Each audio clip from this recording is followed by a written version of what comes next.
So I've been a government teacher for decades, and I started noticing during the election cycle when everybody was home, everyone was spending copious amounts of time on the internet, and they were all being subjected to things that were obviously false but said in a very confident voice. So I decided, rather than arguing with people who were confidently wrong on the internet, that I would just start making some very short explainer, nonpartisan videos, not telling you who to vote for, but helping you obtain the information you needed to be able to make an educated decision for yourself. If we want to change something for the better, we have to really understand it and not just be subjected to all of these people who are confidently incorrect on Al Gore's internet.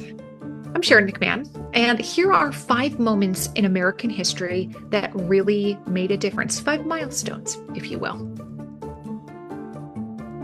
The first one is the time that a man named Gouverneur Morris met Alexander Hamilton. Alexander Hamilton and Gouverneur Morris were best friends, and together they would go on to make New York what it is. New York would be nothing without them, and consequently the United States would be nothing without their efforts. They were friends together at the Constitutional Convention, and what the impact was of their collective efforts, we are still feeling today.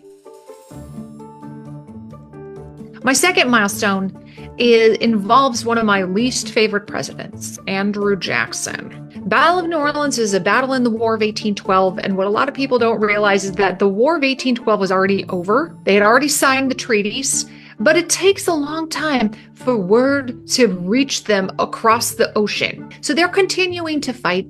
Andrew Jackson wins such a decisive and momentous victory for the Americans in the Battle for New Orleans in the War of 1812 that he then goes on to parlay this General Jackson persona into the American presidency.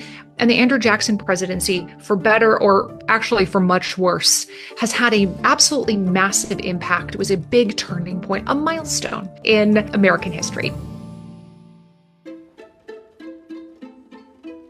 Most people would say the Emancipation Proclamation, or they would just even talk about, Abraham Lincoln going from being a log cabin lawyer to living in Washington, D.C. But the thing that I think is so momentous about his second inaugural address is this. People had been actively trying to kill Abraham Lincoln for a long time. There were multiple assassination plots. Some of them got quite close before they were finally successful. Half of the country hated Abraham Lincoln so much that they were willing to be killed, willing to risk their lives in battle than to go along with his ideas. And what does he say at his second inaugural address? With malice for none.